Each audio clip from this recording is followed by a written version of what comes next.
All right, I am driving back to the house. This is day 3 of practice. I'm gonna go over kind of what went down in practice, what I kind of figured out, what I hope I figured out. But we'll start with day 1. It was pretty good, I guess. It was the first day I went out there and was just kind of sampling some things. I started on a pocket. I wanted to go in and out of it, see if I could tell if those fish were pre-spawn, spawning, what was going on. And the first one, I actually caught a 3-pounder right at the mouth of it, on a white chatterbait with a razor shad on there, and just kind of bounced it around some rocks. I was working it pretty quick, and I got that bite. Then went through the whole pocket. There's a brush pile in the middle of the pocket, about 10 foot of water. I had flipped a drop shot over there, and I caught a maybe 2-pounder, and I went out the other pocket and went out to the point on the other side, and I caught another one that was about 2.5 on a spinnerbait. So I had 3 bites in the first pocket I went into. I was like, all right, this is pretty good. What I kind of thought I had learned from there was that they're more pre-spawn. They were on the points, on the brush. So I was like, all right, they're just kind of staging. So then I went to another pocket, fished through it, didn't have any bites until I got to the outside. I actually saw one underneath the boat on my Lowrance 2D, and I dropped down this old school style and dropped it down there. It goes tunk, set the hook on it with a shaky head, and it was a maybe 2-pounder. But I could see some other ones down there, so I backed off this point, and I made a long cast with my shaky head, fire it up there, and I'm dragging it, and it goes tunk, catch a 3.5. This is all in the first probably 2.5 hours of practice. I was feeling good. Unfortunately, it ended up being the biggest fish I caught all practice. It was 353. I actually weighed it, I wanted to know. After that, I went to another pocket, and this one, it was back further in there, and the water temp was actually warmer. So the first couple I went to, I think the water temp was like the high 50s.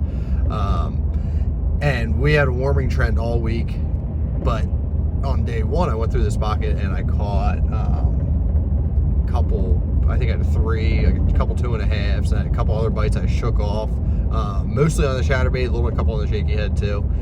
And I fished it quick, so I actually went there again today and fished some other areas in there, and the water's warmed up a lot. They're definitely spawning in this area, so it's got me with some high hopes for there. I'm going to start there day 1. I don't know how many people are going to be back there. I'm hopefully not too many, but it's kind of just isolated. It's definitely warming up quicker. It's protected, so hopefully I have just waves of fish coming in there to spawn. I'd love to catch a nice bag on day 1 to get out of there. But then the rest of practice, I found 2 other areas, and it's all rock-based, all boulders. I was catching on that new Bill Lewis ATV. It was the 1.5, a chartreuse in black. Because if you were down by the dam, the water was, we got some deer running across. Actually, a lot of deer running across. Sidetracked. I was a chartreuse in black. The water's muddy in a good majority of the lake. Then down by the dam, it was cleaner. And then there was one creek that I found. I think it was called Town Creek, maybe Long Creek or something like that. That one has some clean water in it too, but it's not, you're seeing down there 3 feet. I'm not sight fishing for any of these, but it seemed like when that wind laid down and the chatterbait wasn't quite as good, I could pick up that square bill, that ATV I was telling you about, and just start cranking that along real slow, and I could start catching fish. I never caught a big one doing that, but I caught some 2.5s. And I had a lot of bites on it. I was catching a lot of small ones mixed in with it. So there's definitely something to it. I'm going to have one tied on, no doubt. And it's going to be a matter of going from what I found in practice, which was, like I said, there's 2 areas for real. One I feel I would consider good. The other area I would say is got fish in it, but not big ones that I saw, but maybe they're just little ones that are in there right now.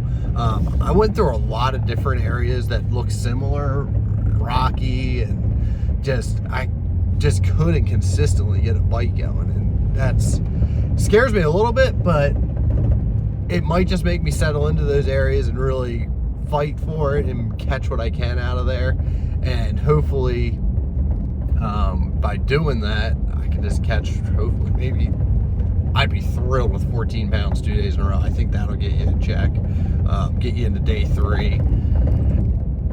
Maybe I can get a big bite. At some point, you think they live here. They're in, there's Lake Eufaula in Oklahoma. Like, there's big ones out here. There's 5, 6, 7 pounders. So maybe at some point you come across one of those big females. But all these fish have been fat, pre-spawn. A couple of them, it seemed like they were on beds. It's just going to be a matter of really just grinding away. So I'm looking forward to it. It'll be fun. I'm always up for a good challenge, and this might be the one. Currently sitting for the year in, I believe it was 14th for the point standings after 2 events. I had a 38th and an 18th at Clark's Hill was the last one.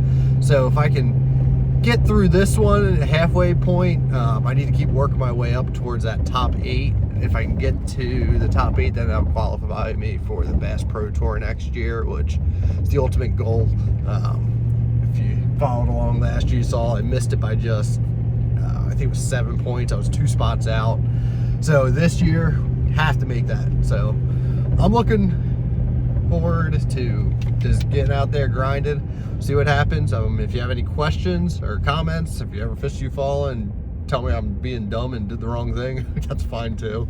But stay tuned for the follow-up to this. I'll put out day 1, day 2. That'll have all the fish catches. I'll show you how I caught them, exact setups, what favorite rod I was using. If you want to try a favorite rod, use the code GB20 on favoriteusa.com. It'll save you 20%. Same with Angler Tungsten. I believe that one is $120, saves you 20%. GCI Outdoor, awesome rocking chair if you go to kids' balls games or whatever, sitting in the stands. They got a lot of great chairs. The rockers, my favorite. It's GCIOutdoor.com. Gray buck 15 will save 15%. So check out all those goodies. In the description below, I have even a couple more, I believe, of codes to help you save some money. So I look forward to talking to you guys again soon. Have a great day. Bye.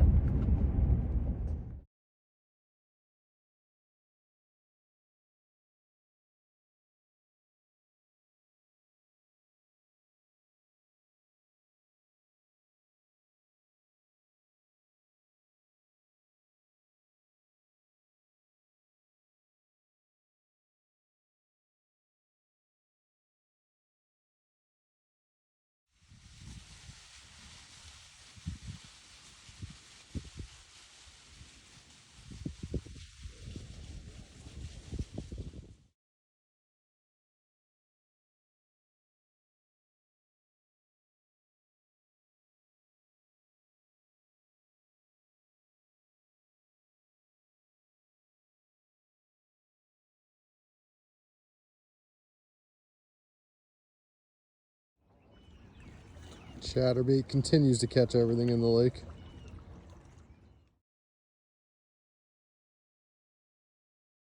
What the heck did I just hook? Ate my chatterbait. Like a carp.